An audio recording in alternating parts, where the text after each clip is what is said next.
I ended November on a JRPG high note that was hard to beat, but that's okay as it kept me excited to keep playing. I finished this year's big JRPG epic, was able to keep some of the excitement going in my portable moments, and got to the things sitting on my hard drives to be reminded that while not everything can hit the metaphorical bar that's been set, sometimes a bit of good silly fun can be good too. The end of the year is fast approaching and I've still got a thing or two I want to play, so let's get into the JRPGs I played in November.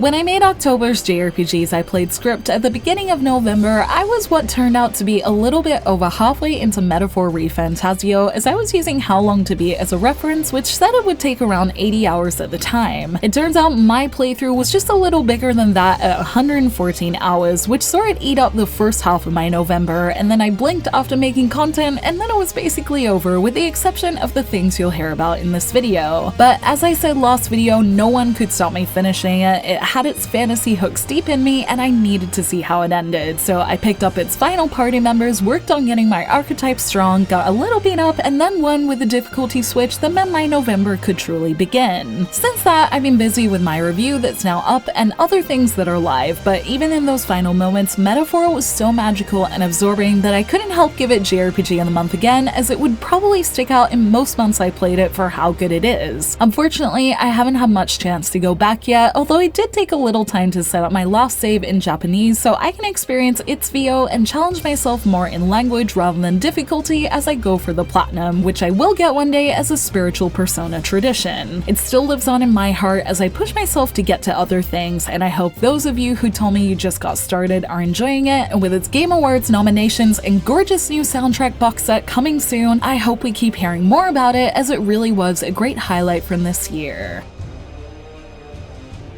With Metaphor done, it was really time for me to get back to one thing, and that was Trails to Azure, and while I wasn't totally faithful to it, I did make some good progress, getting multiple hours in where bigger events from Chapter 3 started to unfold. It served as an oddly good game to jump into after Metaphor, since one of my favorite things in that was making weak enemies turn blue, so the fact I could field hit some enemies in Azure was a good way to ease back into things as it continued to make the story play out and let me find stronger enemies as it went. Since Trails is a slow burn and I'm at a point with spoilers, I probably can't say much more than that, other than I didn't finish it like I'd hoped I might, but I am still enjoying the current Detective Lloyd and crew moments. I'm still throwing it into my bag when I can and hope to keep making progress that way again, especially when other things aren't getting in the way. Whether I finish or not before the end of year is still a little unclear, especially if I decide to keep up with new releases this month, but I also find comfort in having it as my portable games that means I've always got something big and fun to play as I keep getting through my collection.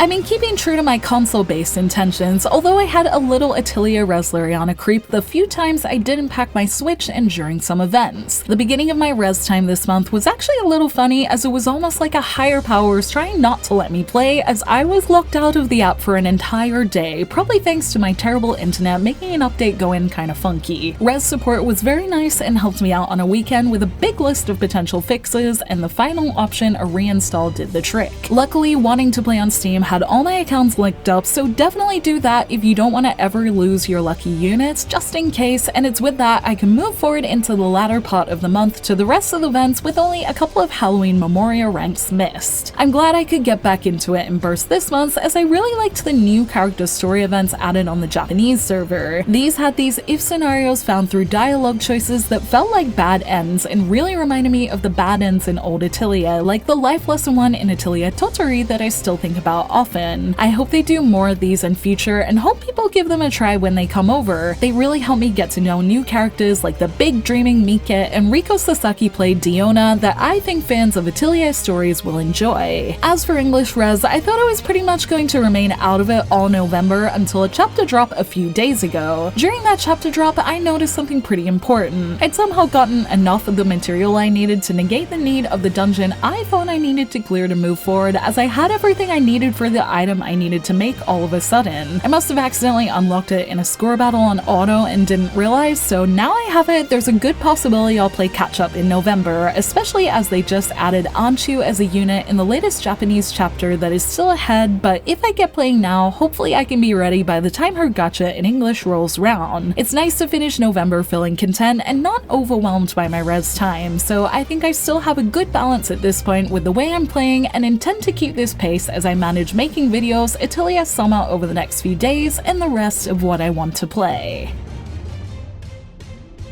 Resleriana wasn't the only extra thing I got to play last month, as I entered November knowing I had East End Nordics' demo sitting on my console, and Bushiroad's Goblin Slayer JRPG ended up gracing my inbox, and I wanted to make time for both of them. The first I ended up getting to was Goblin Slayer Another Adventure Nightmare Feast, a JRPG I'd been interested in since Bushikai last year made it look like a cool tactical take on the anime, and I've been interested in its story a bit, especially since my boyfriend really likes the show. In Nightmare Feast's intro moments, I was a little worried about how it would feel throughout a longer playthrough, as I didn't love the translation since it kinda reminded me of fan fiction with how frequently it felt the need to remind you that you were the one experiencing the narrative. Once the nice Japanese voiceover and some good music came in though, I was able to get over this a bit and enjoy its character designs, anime moments, and cool tactical combat. I've only touched the surface of it, but I did like its fate and chance mechanics that does dice rolls to try give you an advantage to change the tide of battles, and the characters and story were interesting enough for me to want to keep going to learn the hows and whys of its world of monsters and a mysterious new vampire character that seems like she'll shake up their world. It seemed like it could be a good game to have on Switch with how its main story is unlocked by doing random quests, so I want to keep it on there as long as I can and wonder if fans of the anime will enjoy it even more, as while it's definitely not going to be the best JRPG of this year by any stretch, it does have me intrigued. And of course, I'm also intrigued by East End Nordics, as I already know I like Ease and have been waiting to check out this next journey with Adol for a while, especially since it involves pirates. With a derailed start to the journey and the tutorial battle on a ship, it felt right at home to me, along with that Falcom touch of rewarding you for everything you know in the form of throwbacks and familiar faces and references that make it exciting to jump back in. Everything felt as fluid and good as it should so far, so it's something I'm more than happy to come back to sometime, and I hope I can soon, as it really would be fun to play in a Neuro Falcom world. For now though, I'll be focusing on videos and the games December will bring, with another month getting underway as we speak.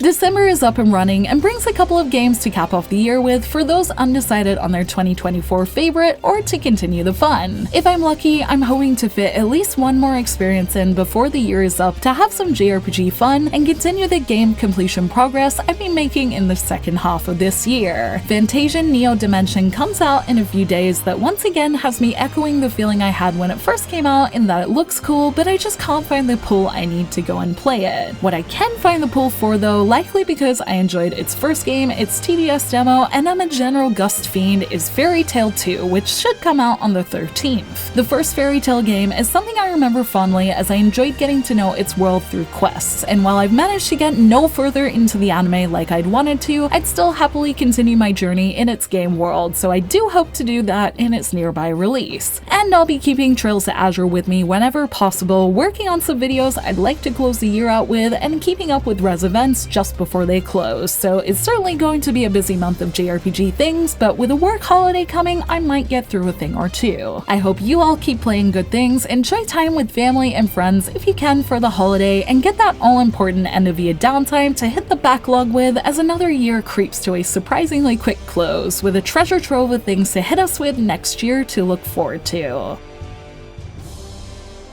Thank you for watching this video. Let me know in the comments below what you played in November and what you're going to play this month. You can like and share this video if you enjoyed it, subscribe to my channel for more JRPG content like this, and ring that bell to get notifications on whenever I post so you don't miss a thing. You can check out more videos here, and you can find me on social media on X, Facebook, and Instagram, all at JRPG Jungle. Links to those will be in the description below. Thank you to Red Art Games for the Goblin Slayer code, and until next time, thank you. Bye!